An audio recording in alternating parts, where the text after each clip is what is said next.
Good morning, guys, and welcome back to the channel. I have a lot of stuff going on here since we last did the last video about a week and a half ago. First thing I'll tell you about, I guess, is the main thing, and I'll let Sam get more into it because this is primarily her venture, but I have been helping her out. There's another RV here now. We bought a Coleman Lantern 17RB. This is a rear bath model. So, why do you need two RVs, Sean? Well, Sam's been wanting like a little she shed for a long time, and we were going back and forth on buying a shed or getting an RV, and she was looking online at like Marketplace for sheds, and everything we were finding was, you know, water damaged or beat up, no title, you know, just some kind of issue. We ended up finding this at a killer deal from Camping World, which I'm not crazy about Camping World, but the deal was way too good to pass up. So we ended up grabbing it. Now, it's going to be Samantha's little she shed getaway. She even said she might take some like solo camping trips with it, which is cool. But we're also going to be renting it out. It's already up on a few different marketplace, like RV rental company sites, as well as on Facebook Marketplace. So that's the story with that. It's a little different than the one we had. We did have a 17B in the past. We didn't have it for a very long time because I didn't like pulling it around everywhere we went full time, because we were like full time on the road all the time. So it didn't last. We ended up selling it pretty quickly. But this one's a little different. The whole back is a bathroom. There is no bunks in this one. It still technically sleeps 4. But there's like a queen size bed in the front, and then a dinette folds down, sleeps 2. But it's really like for like 2 smaller children, or 2 midgets, if you know 2 midgets. So there it is. She'll give you more of a tour maybe a little later on. She's in there right now kind of fixing things up, and I don't want to get in her way. I have a lot going on today, guys. She's doing that. I got to clear a little bit because she wants to be able to open the awning, so it's kind of close to those trees. So we're going to trim a little bit of the branches, that way she can open the awning. I also have to clean out this fire pit. It's getting pretty bad and pretty ugly, but we've been burning all the cardboard and stuff in here, so it's time to dump it. And we have a compost pile, so we just dump all the ash in there. These trees are all, these logs I should say, are all from that down area. So I want to split these today, because if you leave them like this, they take a very long time to dry out. So I'm going to split them today, and then transfer this firewood under here to over here, and then we'll put all that firewood over here so it could dry. I also have to get an oil change done on the truck today, so I'll pull the ramps out. We'll get the oil change done. And then I also want to show you guys something else that I think is saving my generator. So in the last couple of videos, I've been telling you guys about how I've found a lot of metal shavings, and I've been losing a lot of oil in the generator. Well, I went ahead and I bought a metal oil, a magnetic oil dipstick, and it caught all the metal. And now I did about 3 oil changes, flushed the whole system, and there was still metal shavings in there. So I ended up buying this magnetic dipstick for like 10 bucks online, and I ran it like 3 different times where I wiped the dipstick, and I got all the metal shavings out. So it worked really well. Now the oil's nice and clean, and there's no metal. I don't see any metal at all, which is really nice. But I'm going to keep it in there, let it, you know, keep doing its job. All right, well, that's one project done. Fresh oil change on the motor. I usually order my oil through Amazon, just convenient. They just bring it right here. I don't have to go to the store. Plus, like, AutoZone is like 20 or 30% higher in price. So they shipped these 2. One of them had a leak. I lost about, I don't know, half a quart or so. So I chatted them up on their little chat, and she's like, "Yeah, we'll send you another one out." She asked how many are leaking. It's just the one. And they ended up sending me 2 fresh ones anyway. So I got enough for, I think, about 3 oil changes, which is sweet. Anyway, I'm going to drop the truck off this ramp. I usually let it run for a minute, check everything, make sure nothing's leaking. I tell you, they did it right on these Fords, man. It's a plastic drain plug, but it's great. It's like you just twist, unlock it. You don't have to sit there with a ratchet. You don't need any tools. It's thumb and pops right out. The oil drains out super quick. And the oil filter is right on top. Kind of like how the European cars are, like Mercedes and BMW. It's just so simple to get to. It's such a cleaner job, and whole oil change takes 7 minutes. All right, so I gotta dump that, and then I'm gonna use this wheelbarrow. We're gonna get rid of all this crap in here, clean this out, because it just looks horrible. It's a warm one today. It was cool. The nice thing is it cools down at night. So like, we're off the grid here. I don't have any hookups. We have just generators and solar. But at night it goes down to like 58, so I don't have to run any generators. Don't have to run the air conditioner. I just run the fan in the back. You know, we have one of those big box fans, so keeps us cool, and we're good to go, and saves me money on a generator. So I just got done doing the fire pit, emptying it. It looks a lot better now. Now there's actually room in there for fire. But Sam came up to me and she's like, look at this thing I found. It was this bit. And I was like, what is that for? And then on the name, it says trailer valet. And at first I was like, oh good, that's probably for the back leveling jacks. We could just do it quick with a drill. Because I was about to buy one of those sockets to raise them up and down quickly instead of sitting there with a hand crank. Unfortunately, it doesn't fit that one. However, it does fit the front, and it says trailer valet on it. So instead of hand cranking this up and down, you just put this on it. Oh, hold on. It's kind of hard to do with one hand. Okay, so it's on, and then you just up and down. I don't know if you guys could tell online on a video, but it's a lot quicker than having a hand crank it. And if you don't want to mess with that, you can just put the hand crank back on. It has a little tab right here and a little hole. And it just slips on. You push the hole so it slides in. And then now it's on there. And you can hand crank it. All right, the next project at hand. So you can see we have our awning. We're trying to get it all the way out. We got this pine tree in the way, this thin little one. So we're gonna cut it, and that way Sam can open up her awning all the way. And then we gotta put her mat down because every time we go in and out, mainly in, it just kind of brings all the flooring stuff in there and makes a mess. We got these leveling jacks down. That should help make it not rock so much. All right, guys, the moment you've been waiting for. I was in here for a minute making sure like everything is perfect. As Sean mentioned, we are going to be renting this out, and I want to take some pictures. That way it looks good for the renter. If you guys have been following us for a while, you'll know that we had a 17 Coleman before. It was a 17R. No, 17B, I'm sorry. It was a 17B. We have this new one is a 17RB, and once I get inside, you guys, some of you might immediately know the difference between the two, but if you don't, I'll explain it to you. I got this thing going because the mosquitoes are bad. Unfortunately, I don't have anywhere to hang it to try to get it like a little further away, even though the cord's not that long, but just at least a little bit away. But I only heard one little crack. Decided to let the awning out, make sure it's good. I have to have it in a little bit because when I have it fully extended, the door, the top part of the door goes out to about like right here, and it gets caught right there on the awning, right up there. And that's not good because I could tear the awning, and then now I had to get a whole new awning. So let's go inside. I'm gonna do like a quick little rundown. It's hot, sorry. I'll do like a more in-depth video, mosquitoes are bad, on my channel, which I would show more of what I bought for myself and for the renters and where I got it. But this is mostly just a quick little walkthrough. So let's go inside.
Alright, so let's talk about what's different from the 17B and the 17BH.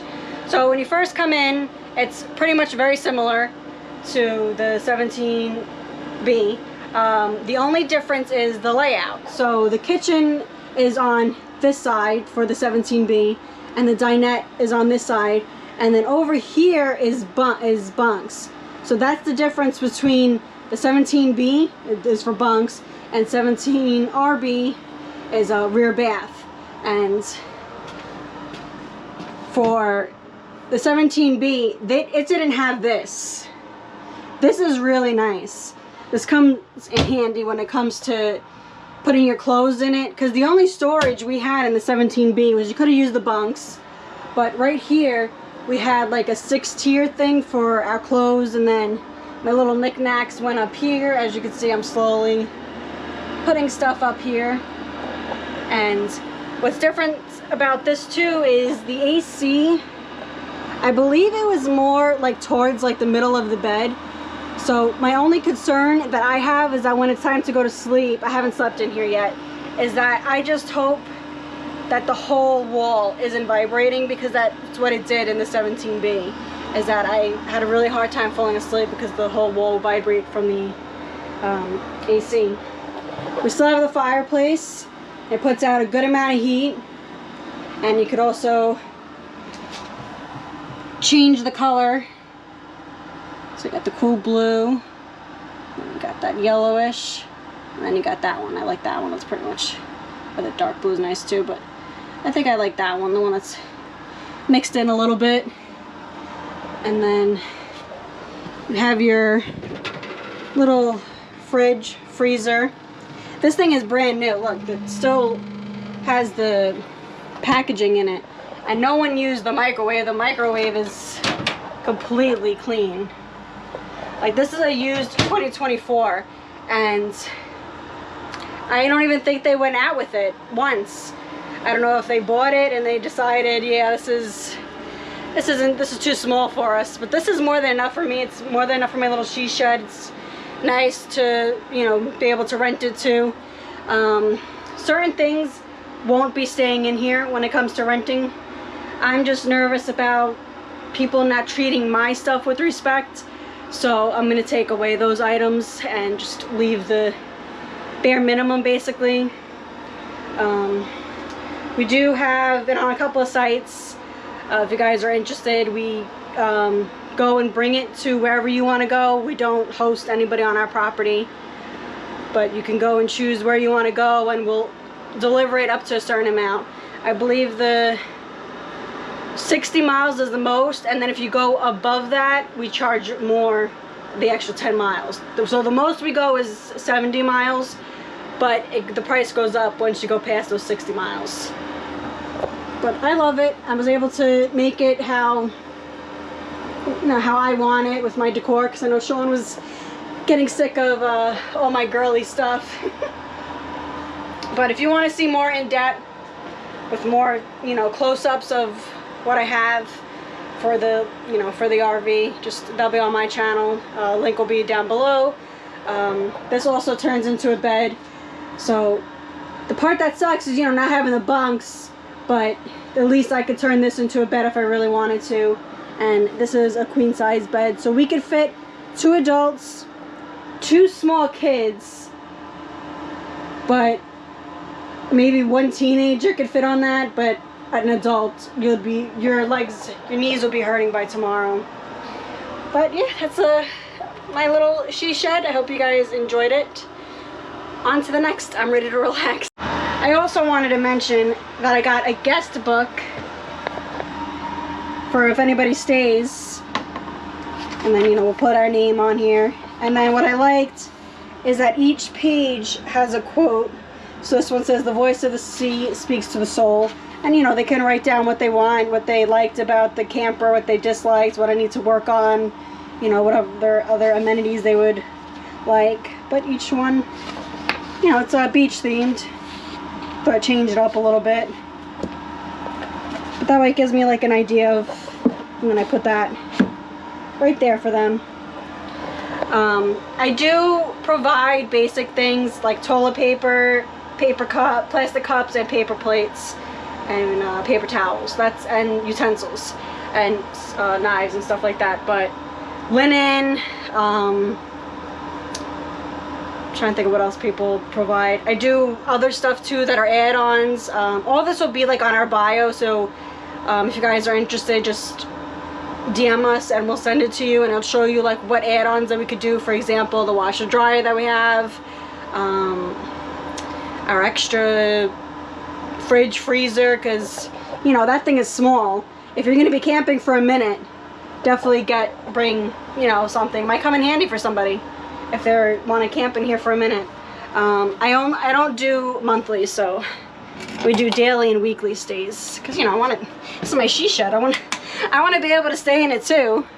We are going to be going camping this weekend. We're going to officially use it, because I want to be able to actually use it before renter does, because that kind of bothered me. Like, oh, they get to use my shower for the first time before I do. They get to use my stove for the first time before I do. So we're gonna head over towards the East Coast and just hang out and enjoy this. It'll be different than camping in the Class C. So make sure you guys stay tuned for that. I'm gonna watch my shows in here because Sean doesn't like 90 Day. So I'm gonna turn that on. We got a 32-inch TV for the renters. Some renters don't provide TV, which is crazy, but to each their own. But I'm gonna sit in here, get comfy cozies, and watch my show. Alright guys, it's day 2 on this vlog, and a lot's happened. Sam got her RV a little more situated. Can come over here. She's got her awning out again. I know you're so excited to be here. High five! She's got her, we got a new, it's not a Blackstone brand, but it's a Blackstone It's a griddle. Griddle. Brand new. We haven't used it yet. $102 on Amazon. Yeah. They were doing their Prime Day. So I had to get that. Oh yeah. So she got her own little campsite set up. I also did this because on my channel, I'm gonna, like, all the stuff that you see, well, majority of it is also gonna be considered an add-on when you rent our RV. Yeah. So except for the griddle. Yeah. But you can get this, and there's a couple other different things you can add. Mosquito zapper. Yeah, that thing comes in handy. My yoga mat, because a lot of women like to meditate, so I figured if in case you forget or you don't want to trek it along, you could rent mine out if you want. Yeah. I mean, who doesn't want to rent out a sweaty yoga mat? I don't sweat on it. I sweat on it. You don't even go on it. You won't be able to get back up. You should see me work out. So, in other big news, Samantha found us, finally, because we've been looking for a while, somebody to turn the shipping container. So, I don't know, I know when you watch a video it's kind of hard to tell geographics, but our shipping container was running this way, a long ways. Now we cleared some of the trees, little saplings, and we got it running this way, inside, and it opened up this whole area over here. Gave us a lot more room, which is really nice. Now, he came in with an excavator, like a mini one, and I was like, crap, I don't think that thing's gonna move it, but it did. It just had enough power. But he tore up the ground pretty good. You can see there's some pretty deep ruts over here. This is after I took the ATV and I strapped a pallet to it, and I kind of tried to smooth everything over, and it actually worked quite well, but still needs a little bit of raking. Back out again. Yeah, but I love it over here. Plus, it gives Samantha privacy. Yeah. So now the container's right here. And we'll be getting our well, but moving it this way gives them more room for the front to put our well. Yeah. So we've been hustling. It's a hot one today. It's an 85-degree day here in Florida. I used to have the container up on 2 blocks on each corner. However, on this one I only did it on one on each corner. So for these extra 4 blocks that I have, once this gets down low, this IBC tote, I'm gonna put it on 4 blocks. That way it's up off the ground. It's a little easier to get the water out of the bottom and stuff. By the way, yes, I did go and buy an IBC tote cover.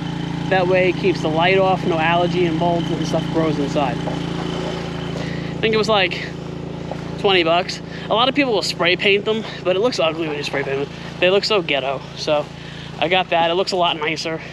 It has a hatch on the top so you can easily get to the top, and has a zipper down the front so you can easily get to, you know, It's like a little water spout area on the bottom. Plus, you can unzip it the whole way, and then you can see where your water level is.